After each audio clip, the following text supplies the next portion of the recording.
My name is Cameron Hale. I'm 36 years old. Oh, honey, are you seriously still wearing that old uniform?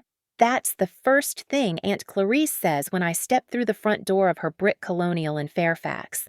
The words echo off the hardwood floors, smooth and sharp, like the clink of her cocktail glass. She's halfway down her second glass of wine, wearing a Christmas sweater 2 shades too red and a smile 2 degrees too fake. She says it loud enough for the entire living room to hear. My arrival apparently is her new entertainment. The room quiets. I'm still standing in the foyer, shaking snow from my coat, still holding a small overnight bag. I look down at what I'm wearing, my Navy service uniform, clean-pressed, understated. It's not full dress blues, but the stripes and insignia are visible enough to be recognized by those who care to look. Clarice doesn't. She's already turning back toward the fireplace, muttering, "Some people just don't know when to move on." No one corrects her. I take a slow breath and step inside, smile tight, back straight. I nod to the cousins I barely speak to and to the uncles I only see on holidays. I catch Jeremy's eye. He half smiles like he wants to be on my side, but isn't quite brave enough. I know the feeling. "Good to see you too, Aunt Clarice." She raises her glass slightly. Of course it is. The table is cluttered with wine bottles and pie tins and the kinds of small talk that make my skin crawl. I find an empty seat near the far end and fold myself into the furniture like I don't exist. What they don't know, what none of them can possibly guess, is that just 48 hours ago, I received an encrypted call from a classified line I haven't used since active duty. I was requested personally by a Pentagon division director to return for a cyber warfare containment brief. Not as a favor, not as nostalgia, as a necessity. There's a vulnerability buried deep in the architecture of our own automated defense infrastructure, one I helped design 8 years ago, and now it's being exploited. Quietly, dangerously. And if we don't patch it, it won't be drones falling out of the sky. It'll be sovereignty. And apparently, I'm still the only one who understands the system well enough to shut it down from the inside. So yes, I wore my uniform. Because I'm not done serving. And because in 72 hours when I walk into that soundproof war room under the Pentagon, the Secretary of Defense will rise when I enter. He'll know exactly who I am. Unlike the people at this table. Dinner rolls on with the usual noise stories about vacations. I wasn't invited on updates about marriages. I didn't attend tech startup chatter from my cousin Jeremy, who thinks he's going to revolutionize military contracting with an app that matches drones with resupply cargo. I nod polite, letting it wash over me. "Cameron, you still doing that Navy admin stuff?" Jeremy asks over his wine glass. "Or did you finally escape? I'm in cyber defense," I say evenly. "Still consulting on infrastructure security?" "Oh, wow," he replies. "Like, firewalls and stuff I don't answer." He laughs anyway. "You'd love my dev team. We've got a guy who used to do government work too, real quiet type." "I bet." Clarice cuts in. "I always thought Cam would end up in academia. You know, something calm. She was such a serious child. Still is," someone mumbles. I want to disappear under the table. Or flip it. Instead, I smile. Serious pays off sometimes. "Well," Clarice says, dabbing the corner of her mouth with a cloth napkin, "it's just a little sad, isn't it?" Still clinging to the past. That uniform. I mean, it's not like anyone salutes you anymore. That one hits. Not because I believe her, but because for a split second I do feel small.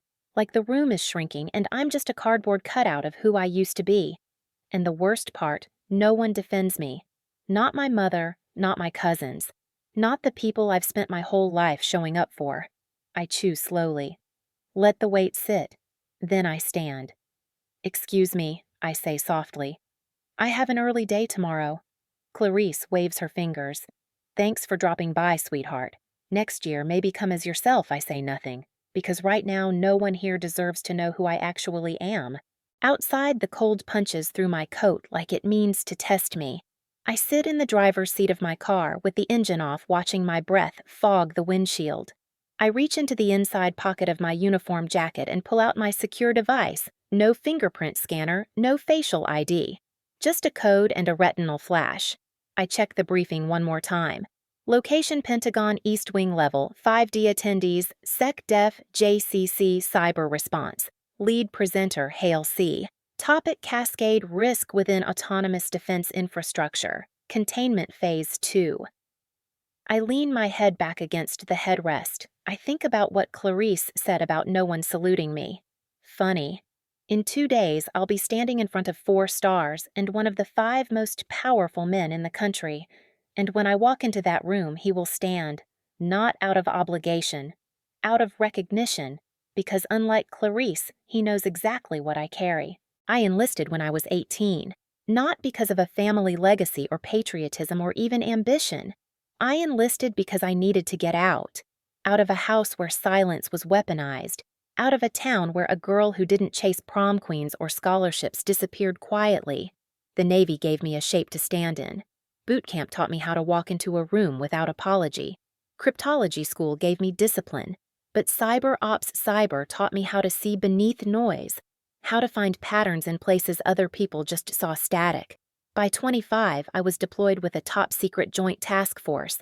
By 29, I was running my own signals unit out of Bahrain, coordinating fleet response to live-time data threats.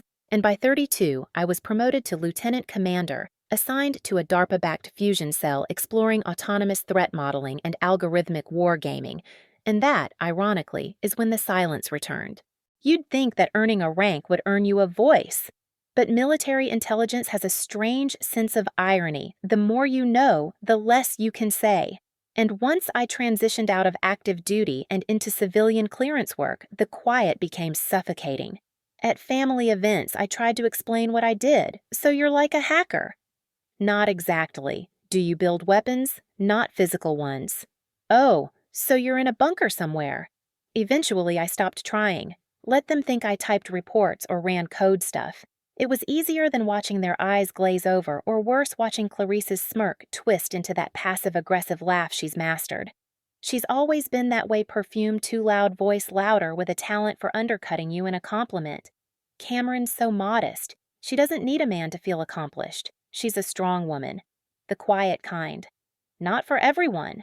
All that Navy stuff and still no kids. Well, everyone walks their own path. It used to sting. Then I hardened. Let her words bounce off my uniform like dust off armor. But last year, I stopped wearing it to family events, not because I was ashamed, because I was tired of translating my worth into language they still wouldn't understand. Until this week. When the call came through from DARPA, I hadn't expected anything. I was consulting on low-priority projects content to keep a low profile. The war machine was evolving, yes, but so were its blind spots, and one of those blind spots finally opened into a crater. A series of unflagged protocol failures had surfaced within an autonomous defense layer tied to U.S. airspace coordination. Nothing had collapsed yet. No drone misfires, no blackout. But it was coming, and it traced back to a subroutine I'd helped build. Quietly, efficiently. 6 years ago. The Pentagon needed someone who not only understood the flaw, but understood how to fix it without setting off alarm bells. Someone who could contain the damage from the inside. That someone was me. They didn't send a team. They didn't send a warning. They sent my name. A black-banded clearance packet, encrypted passcodes, and a seat in a war room. The irony. When I told my mom just enough to explain why I might miss Christmas dinner, she said, "Well, can't they send someone newer? You've already served. Already served. Like, service has an expiration date. Like I wasn't still carrying classified blueprints in my head that could cripple 3 different defense grids if spoken aloud in the wrong room.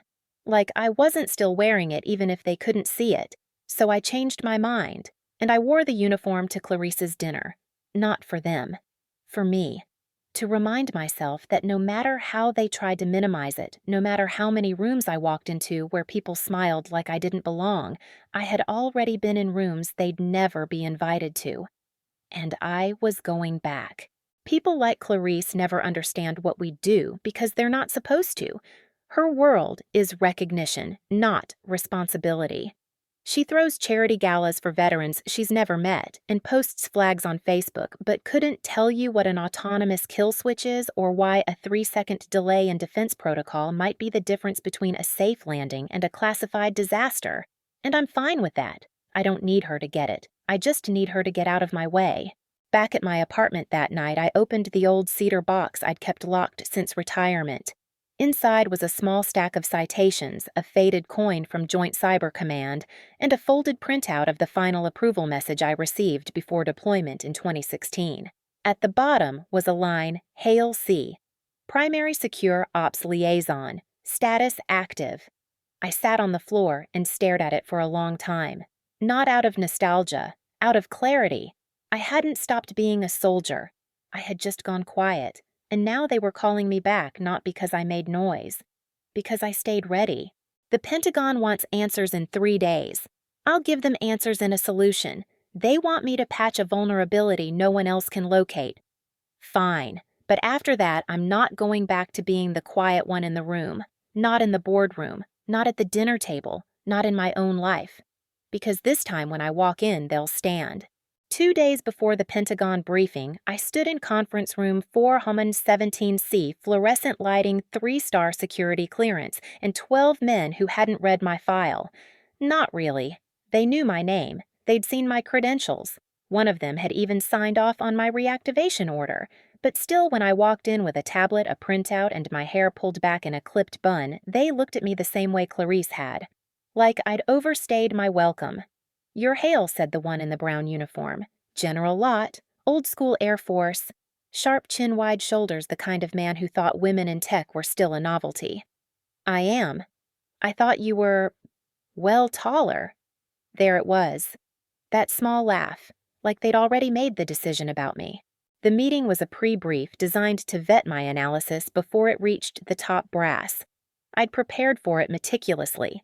Mapped the threat vectors down to the subroutine, cross-referenced every exposed gateway. I even created a simulated attack scenario that demonstrated how a single exploit could cause a cascade failure in autonomous drone patrol over the Pacific. I explained it all calmly, clearly. My voice didn't shake. My numbers were bulletproof. But halfway through, Colonel Ryerson interrupted. "Sorry, Lieutenant Commander, are you sure this isn't a hypothetical stretch?" "No," I replied. "The code exploit exists. I ran 3 isolated simulations through separate sandboxes. It replicated each time. But has it been used? Not yet. So we're chasing shadows. We're preventing headlines." He didn't like that. Neither did the rest of them. To them, I was still the kid who left the Navy early. The woman who got promoted too fast, who didn't smile enough, who walked into the room with a file thicker than her voice. They didn't trust what they couldn't control. That night, I worked late. My hotel room was quiet, sterile. I ordered black coffee and nothing else. I sat on the edge of the bed with my laptop open and stared at the simulation code. There was no mistake. The flaw was real. It had been there for years, buried in a redundancy loop written by a subcontractor who no longer existed. I tried to forget the sound of General Lott's voice when he said, "We'll take it under advisement." That's Pentagon speak for thanks, but we'll decide what matters. I almost called Tillman my old supervisor back at DARPA, but I didn't, because I already knew what he'd say. "Cameron, they don't believe it until it burns." And that's the pattern, isn't it? Not just in the Pentagon, in life. They don't believe you when you're quiet. They don't believe you when you're early. They don't believe you when you're right, unless you've already got the scars to prove it. I've been dismissed in classrooms, in briefing rooms, and command tents, not because I was wrong, because I didn't look like the threat. But the thing about being overlooked, you get used to working without applause, and it makes your blade sharper. The next morning, I reviewed the draft slide deck for the main briefing. Lott's team had adjusted my recommendations, turned active language into vague suggestions, watered down the urgency, removed the word catastrophic from the summary. I called the aide who edited it. Ma'am, General Lott felt the tone was too alarmist. The code is alarming. He prefers not to raise red flags unless absolutely necessary.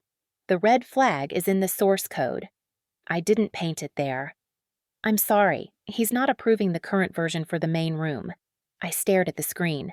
Then I opened a blank document and typed 5 words override initiated. "Hail Cameron." because I wasn't there for permission. I was there for the truth. That afternoon, I walked into the Joint Cyber Command's Secure Ops Wing again. This time, I didn't wait for the aide. I walked directly into the side room where the classified prints were prepped. I handed them the corrected slide deck with my name in the corner. I signed the chain of custody log, and I looked the clerk in the eye.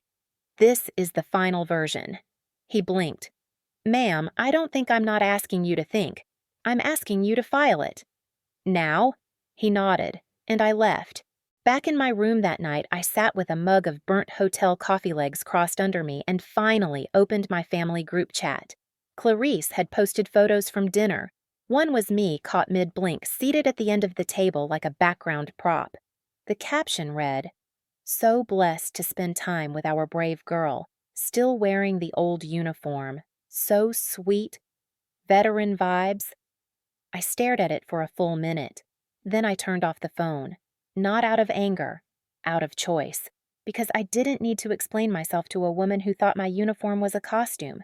In 14 hours, I'd be in a room where the words I spoke would alter military infrastructure across the country. And when I stood up, no one would laugh. The night before the Pentagon briefing, I lay awake in a room meant to silence people like me. It was a temporary quarter suite inside the Fort Myer compound. Low ceilings, beige, everything sterile and cold. The kind of room they reserve for visiting civilians with high clearance but low status. No plaques, no photos, just a worn desk and a lamp that hummed like it hated its job. I stared at the ceiling and tried to quiet the noise in my head, but it wouldn't stop. Not the doubts, not the faces, not the laugh. So sweet, still wearing the old uniform. It echoed louder than General Lott's dismissal, louder than the red-lined slide deck, louder than the silence I knew would hang in the room if I failed to deliver. I closed my eyes, hoping sleep might come. It didn't. At 3:12 a.m., I sat up, got dressed, and walked into the cold night air. No badge, no rank. Just me in a gray hoodie and boots walking past the fence line like a ghost. I stood there under the dull light of the security tower, staring into the night, remembering the first time I ever briefed a joint force unit. I was 24, a lieutenant junior grade, barely out of cyber school. I had data that showed a serious vulnerability in a comms relay node being used in the field. I presented it, clearly, calmly. And afterward, the major running the unit asked me if I had cleared my findings with someone more technical. I had built the simulation myself. They used it a week later, quietly, without credit. That's when I learned sometimes the mission gets saved and no one remembers the one who saved it. Back in the room, I pulled out my original notes. Not the slide deck, not the brief, the notebook. The one I'd kept since Bahrain. Navy issued, black tattered ink bleeding on the edges. It held my raw thoughts, hand-sketched flow diagrams, passwords I'd memorized, dates, errors, solutions, failures I never reported, quiet wins I never claimed. I flipped to a page from 2 years ago, just before I left active service. At the top, in block letters, I'd written, "Be ready even when they don't see you coming." Underneath that, a list of 10 vulnerabilities I'd found but never been allowed to patch. Number 4. The exact flaw I was now briefing. I'd known about it. I'd warned about it. But the higher-ups had moved on. Because I wasn't loud. Because I wasn't them. I thought about walking away. Calling in sick. Letting them give the brief with their neutered version of the threat model. Letting General Lott protect his ego. Letting them slide by again with just enough warning to claim they acted but not enough to shake the room. I could disappear. Return to DARPA. Shrink back into my quiet, nameless cube. Let them keep talking over me at dinners. Let Clarice keep posting pictures that blurred the truth. Let them laugh. But something in me hardened, something I hadn't touched since Mason died. Mason Hale, my older brother, former Navy EOD tech, 2 tours in Afghanistan. The last time I saw him alive, we sat on the floor of my old apartment eating cold pizza while he teased me about becoming a nerd spy. "You're gonna save the world by typing Cam," he said. "Maybe. Just once. Promise me something, though. What don't let them convince you that being quiet means being small." He died 3 months later. Roadside bomb. Wrong coordinates. Comms failure. They said it was just bad luck. I never believed that. And now I was done being quiet for people who mistook restraint for weakness. At 6:07 a.m., I suited up. Pressed blouse, tight bun, low heels, DARPA credentials on the left pocket. A clean copy of my original presentation slid into the flap of a slim black folder. At 6:32, I stepped into the Pentagon's East Wing with a voice in my head that said, "This time you say everything. No softening, no compromises, no apology." The waiting room outside the secure briefing wing was full of noise. Lott was already there, laughing with a naval chief sipping coffee like this was routine. His aide glanced at me and looked away. I sat down, alone, pulled out my phone. One message from my mother. "You always did look sharp in that uniform. Knock 'em dead," that's all it said. I stared at it for a long time. Clarice had probably told her something half true. Probably sent her the picture told her I was still playing soldier.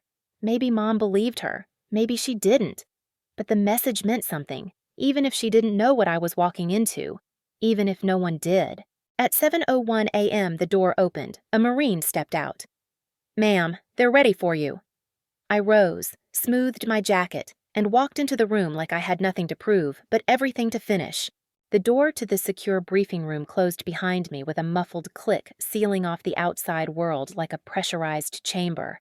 12 people sat in that room. 3 generals, 2 high-ranking civilian advisors, the Joint Cyber Command lead. And at the far end of the long oak table beneath a seal of the United States and a muted American flag, the Secretary of Defense. He looked up the moment I entered, didn't smile, didn't nod, just stood. And so did the rest of the room. A quiet murmur moved like static between them, subtle but unmistakable. I hadn't expected that. I had prepared for silence, dismissal, diminishment. But what I got in that moment was stillness. The kind you feel in the seconds before a storm breaks. And respect, not the ceremonial kind, but the earned kind, the kind that doesn't need to be announced because it's already understood. I walked to the head of the table and set down my folder. The secretary gestured toward the chair beside him. "Ms. Hale, you may begin when ready." I didn't need the slides. I used them anyway. The simulation lit up on the wall behind me, precise, elegant, brutal. It walked them through every layer of the vulnerability I'd uncovered, how the routing system designed to coordinate autonomous air assets was compromised by a 6-year-old oversight no one had noticed, how the entire U.S. Pacific drone surveillance grid could be hijacked by less than 90 seconds of code injection, how 2 of our own AI-driven defense nodes had already shown signs of desync behavior. I didn't dramatize it. I didn't soften it. I didn't blink. I walked them straight into the fire. "This is not hypothetical," I said. "This is a loaded gun. You're just lucky it hasn't gone off yet." The secretary leaned forward. "Can it be contained?" "Yes, but not with half measures, not with memos. We need a hard code rewrite a rollback of 3 AI clusters and a recertification of all autonomous escalation protocols. Timeline 10 days. If we start now." Someone to my left cleared their throat. "General Lott." "Of course. With all due respect, we haven't confirmed that this breach is actually being exploited." "Correct?" I said. "Because I stopped it before it could be." "Isn't that presumptuous?" "No, it's preventive." He shifted in his chair, folding his arms. "You're asking us to ground millions in defense assets on one analyst's say-so." "I'm not asking," I replied. "I'm showing you what's already broken. You can choose to ignore it and wait for it to escalate or fix it before the headlines right themselves." The room was silent. The secretary didn't turn to Lott. He turned to me. "What's your next move?" I took a breath. My palms were dry. My voice was steady.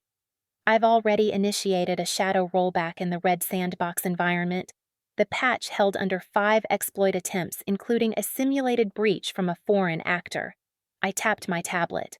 "I've included authorization keys and a schedule for each patch release by asset class." He nodded. "And your confidence level 100%. Then make the call," he said. "Sir, you lead this. Full clearance. Full authority. I'll sign the chain myself." Just like that, the room shifted. Lot didn't speak again. The others started asking questions, but now they were listening.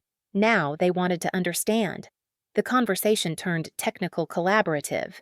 I stayed standing for the entire session. By the end, half of them were writing down instructions from me. I didn't smile. I didn't feel triumphant. I felt still, like the world had finally rotated into its correct position for once. When the meeting ended, the secretary rose first. He extended his hand. "You've saved us from an incident we didn't even see coming." "That's my job," I said. "Not everyone can do it the way you did." Then he said something I'll never forget. "You walked in quiet." That's the kind of noise I respect. Outside the room, Tillman was waiting. He hadn't been in the meeting, but he always knew when to appear. "How'd it go?" he asked, casual as ever. They stood. "Yeah," he said, rubbing his chin. "That sounds about right. Even Lot. He'll recover." I wasn't sure it would work. He raised an eyebrow. "Then you forgot who you are." That night, I walked back into my quarters not as a guest, but as someone invited to stay. My secure phone pinged once. A message from the secretary's assistant requesting Ms. Hale's permanent return to defense consultancy with leadership privileges. I stared at it. Then I stared at the uniform draped over the chair. Not dress blues, not battle-worn. Just steady. Still. Present. Clarice called it old. But now it looked brand new. I didn't tell anyone in my family about the meeting. Not at first. Not when the room stood. Not when the secretary signed off on my full command privileges. Not even when the Pentagon's internal memo listed me, Cameron Hale, as primary strategic lead autonomous defense containment protocols, because they wouldn't understand. Because if I told them, it would turn into a joke, or a brag, or a Facebook post with a filter that cheapened everything. So I stayed quiet. Let the news settle inside me like steady ground after turbulence. Until 2 days later when my mother called. "You made it home okay?" she asked. "Yeah. Everything go well with your meeting?" I hesitated, then exhaled slowly. "Yes." "Very well? Your Aunt Clarice said she thought you seemed distant at dinner." I nearly laughed. "Did she?" "She was just concerned." "You know how she is. I know exactly how she is. She said you left early, that you were wearing your uniform again." I nodded into the phone, knowing she couldn't see me. I was. It was appropriate. Silence on the line. The kind that isn't full of judgment, but uncertainty. My mom's not cruel. She's just careful. She treads lightly with the things she doesn't understand. Cameron. I know she says a lot, and I know it's not always kind, but she's proud of you. I leaned against the kitchen counter, watching the steam curl up from my tea. Is she in her own way? Well, I don't need her to be. I know my mom said, but I think maybe she finally saw something. After you left, she kept looking at the photo of you from the table, the one where you're in the corner, the one she called sweet. Yes. But she said something odd. She said, "It's strange. I never realized Cameron had that kind of presence before." I blinked. Presence. She didn't say it like a compliment, my mom added quickly, but she said it like it surprised her. Like you'd become someone she couldn't define anymore. "I've always been someone she couldn't define," I said quietly. Well, maybe she's just now figuring that out. 3 nights later, Clarice invited me to dinner. Just me. Not the family. No cousins, no mothers, just her. She said she had something she wanted to give me. Against every instinct, I said yes. I didn't go in uniform this time. Didn't need to.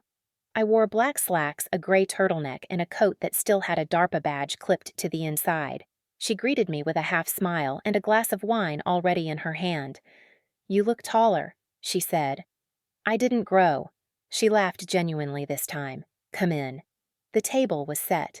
Quiet music played from a Bluetooth speaker on the windowsill. No performative grandeur, no spotlight, just dinner, and one envelope placed at my seat. "What's this?" I asked. "Open it." I did. Inside was a photograph, a grainy printout of a young girl, maybe 8 or 9, standing in the front yard of Clarice's old house, wearing a navy cap 10 sizes too big, saluting with her hand crooked and serious. Me. "You kept this. Your brother gave it to me. Said you'd make it further than all of us one day. Why are you giving it to me now?" She sipped her wine, then looked me straight in the eye. "Because I laughed at the wrong version of you. And now I know better."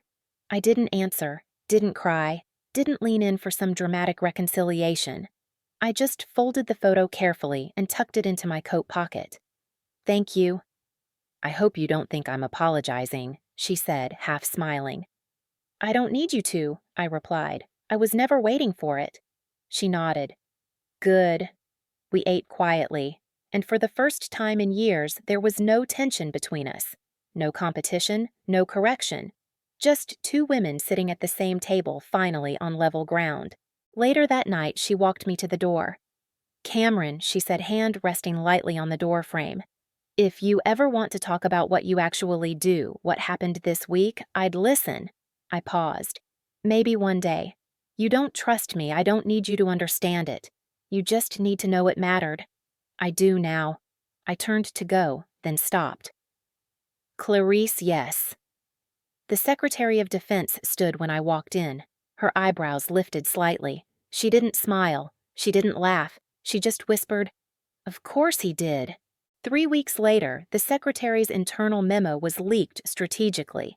Not the full briefing, not the flaw, just the Reformation Directive, just the part that mattered. It named the key vulnerability, the agency response, the urgency of action, and the name of the woman who found it, Hale Cameron. Civilian Lead Autonomous Containment Ops. That was all. One line, but it reached places even my resume hadn't. I didn't expect anything to come from it, but the next morning, my inbox flooded DARPA engineers I hadn't worked with in years, cyber intel analysts from Bahrain, even my first Navy unit's old chief, now retired. "Saw your name in the leak. Knew you'd never go quiet forever. They finally realized you were right. You saved something big, didn't you?" I didn't answer most of them, not because I didn't appreciate it, because I didn't need it. I had already stood in the room where silence had weight. I had already seen men with rows of ribbons go still when I opened my mouth. And I had already made my point, not with volume, with proof. The White House didn't mention me when they held the press conference. The Secretary of Defense did. Only once. Only this. The credit goes to a civilian lead who demonstrated what leadership looks like without needing to raise her voice. Cameron Hale reminded us that quiet doesn't mean small. That was enough. That was more than enough. I still haven't posted the clip. Clarice keeps asking for it. She even texted, "If you ever want to do a podcast together, I think people would love to hear your story." I haven't answered, not because I'm ungrateful, because I know she means well now. But I also know that some stories don't belong in a feed. Some stories belong in the silence between people finally seeing each other. That's where mine lives. 1 month after the briefing, I received a box in the mail. No return address. Inside was a simple black-stitched shadow box with a military-grade enamel plate. It read, "To the woman who patched the hole no one saw. No medal needed. Just the mission." We saw it, and we stood. I don't display it. I keep it tucked in the top drawer of my desk next to the photo Clarice gave me, the one of me in a Navy cap saluting like I meant it, like I already knew. Maybe I did. Maybe some part of me always did. I don't wear the uniform to family dinners anymore. Not because I'm afraid of the laughter, because I don't need it to remind me of who I am. But last week at a baby shower for a second cousin, I barely know a woman asked what I do.